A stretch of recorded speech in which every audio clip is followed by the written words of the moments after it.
കേരള ലളിതകലാ അക്കാദമിയിൽ നടക്കുന്ന അഴിമതികളെ സംബന്ധിച്ചും സ്വജനപക്ഷപാതത്തെക്കുറിച്ചും മുഖ്യമന്ത്രിക്ക് ഉൾപ്പെടെ പരാതി നൽകിയിട്ടും യാതൊരു നടപടിയും ഉണ്ടായിട്ടില്ല എന്ന് ലളിതകലാ അക്കാദമി മുൻ ചെയർമാനും സെക്രട്ടറിയുമായിരുന്ന ടി.എ. സത്യപാൽ.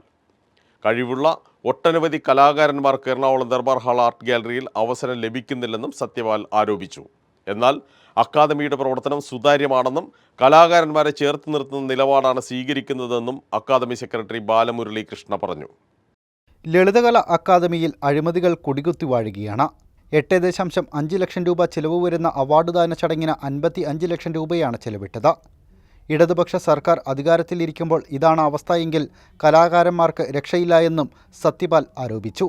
ലളിതകല അക്കാദമിയിൽ നടക്കുന്ന അഴിമതിയെ സംബന്ധിച്ചും അവിടെ നടക്കുന്ന സ്വജനപക്ഷപാതത്തെ സംബന്ധിച്ചും സാംസ്കാരിക വിരുദ്ധമായ സമീപനങ്ങളെക്കുറിച്ചുമൊക്കെ സർക്കാരിന് മുഖ്യമന്ത്രിക്കൊക്കെ നമ്മൾ പരാതി കൊടുത്തിട്ടുള്ളതാണ്. പക്ഷെ അതിനൊന്നും പ്രതികരണമൊന്നും ഉണ്ടാകുന്നില്ല. അപ്പോൾ അത് നമ്മൾ നേരെയാക്കാൻ ശ്രമിച്ചാൽ നേരെയാകുന്ന ഒന്നല്ല എന്ന് ബോധ്യപ്പെട്ടതുകൊണ്ട് നമ്മൾ സമാന്തരമായി ഇടങ്ങൾ തേടുകയാണ്. 22 അവാർഡുകൾക്ക് 8.5 ലക്ഷം രൂപയാണ് ചിലവാകുന്നത്. എന്നാൽ ആ അവാർഡ് സമർപ്പണ ചടങ്ങിന് ചിലവാക്കിയത് 55 ലക്ഷം രൂപയാണ്. അപ്പോൾ തന്നെ നിങ്ങൾക്ക് മനസ്സിലാകും ഇതിനകത്ത് നടന്നിട്ടുള്ള ലക്ഷക്കണക്കിന് രൂപയുടെ ദൂർത്തും അഴിമതിയും. അവിടെ എത്രയോ വർഷമായിട്ട് ഈ അവാർഡ് സമർപ്പണ ചടങ്ങ് നടക്കുന്നു. കൂടിപ്പോയാൽ ഒരു 12 ലക്ഷം അല്ലെ 10 ലക്ഷം. അക്കാദമി അധികൃതരുടെ പിടിപ്പുകേടിൻ്റെ ഉദാഹരണമാണ് ഹാളിന് പുറത്തായി കാണുന്ന നിശ്ചലാവസ്ഥയിൽ തുടരുന്ന സഞ്ചരിക്കുന്ന ആർട്ട് ഗാലറിയെന്നും ടി.എ. സത്യപാൽ പറഞ്ഞു. ഈ സാഹചര്യങ്ങളുടെയെല്ലാം പശ്ചാത്തലത്തിലാണ് കലാപ്രതിഷേധത്തിന് പുത്തൻ ഭാവം നൽകി സമാന്തരം പ്രദർശനത്തിന് തുടക്കമായത്. കേരളത്തിലെ കലാകാരന്മാരുടെ ആത്മാവിഷ്കാരത്തിനും സാമൂഹ്യ പ്രതിബദ്ധതയ്ക്കും സമാന്തരമായ ഒരു ഇടം നൽകുകയാണ് സമാന്തരമെന്ന കലാപ്രദർശനം.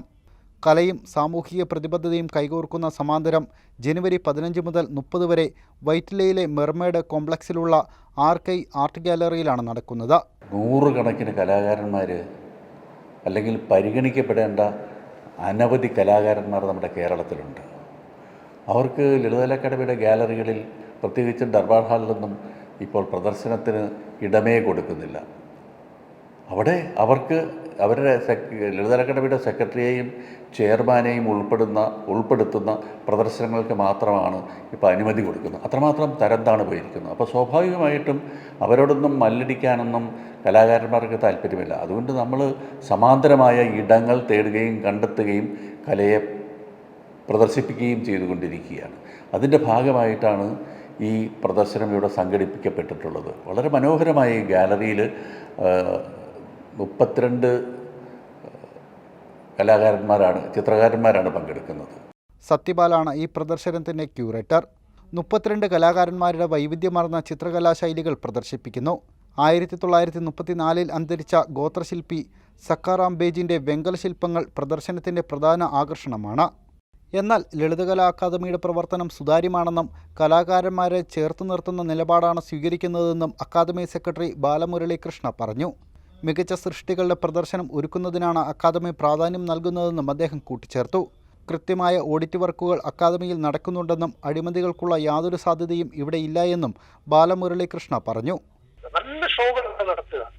അപ്പൊ ആ രൂപത്തിലേക്ക് പണ്ടൊക്കെ എന്ന് പറഞ്ഞു കഴിഞ്ഞാൽ ഞായറാഴ്ച പെയിന്റേഴ്സ് എന്ന് പറഞ്ഞവരൊക്കെ ചെയ്യുന്ന സാധനമൊക്കെ കൊണ്ട് അത്രയും ദിവസം കൊണ്ട് അവിടെ പ്രദർശിപ്പിക്കുന്ന ഒരു രീതിയായിരുന്നു മെച്ചറായിട്ടുള്ള ആർട്ടിസ്റ്റുകളൊക്കെ. പക്ഷെ അത് മാറിയിട്ട് ഇന്ന് അതിന്റെ നിലവാരത്തിന് വലിയ വ്യത്യാസം. ഡിസ്പ്ലേ ആണെങ്കിലും സത്യപ്രായ പോലുള്ള ആൾക്കാരുടെ പ്രോസ്പെക്റ്റീവിടെ വന്നു. അതുപോലെ തന്നെ വിനോദ് ബിഹാരി മുഖർജിയുടെ എക്സിബിഷനോട് നടത്തി 7ാമത്തെ പ്രോസ്പെക്റ്റീവാണ് ഇപ്പോൾ കഴിഞ്ഞത്. അപ്പൊ അങ്ങനെ നിലവാരമുള്ള വർക്കുകൾ ഉണ്ടാകണമെന്നുള്ള ലക്ഷ്യത്തിലാണ് അതിനൊരു റെസ്ട്രിക്ഷൻ ഉണ്ടായത്. ലളിതകല അക്കാദമിക്ക് ഓഡിറ്റ് ഇപ്പം ഗവൺമെന്റ് ഇത്ര രൂപ വന്നു കഴിഞ്ഞാൽ അതിന്റെ പുറകിൽ തന്നെ ഓഡിറ്റർമാർ കിട്ടും. മനസ്സിലായി? ഏജിയുടെ ഓഡിറ്റ് ഉണ്ട്, അല്ലാതെ സ്റ്റേറ്റിന്റെ ഓഡിറ്റ് ഉണ്ട്. ഇതെല്ലാം നേരിടുന്ന ഒരു കേരള ഗവൺമെന്റിന്റെ എല്ലാ നടപടിക്രമങ്ങളിലൂടെയാണ് നമ്മൾ പോകുന്നത്. അപ്പൊ ഇവിടെ അവർക്ക് എവിടെയെങ്കിലും ഇത് വന്നിട്ടുണ്ടെങ്കിൽ അപ്പൊ അത് കൃത്യമായ ഓഡിറ്റുള്ള സ്ഥലമാണ് നമ്മുടെ ലളിതകല അക്കാദമി എന്ന് പറയുന്നത്.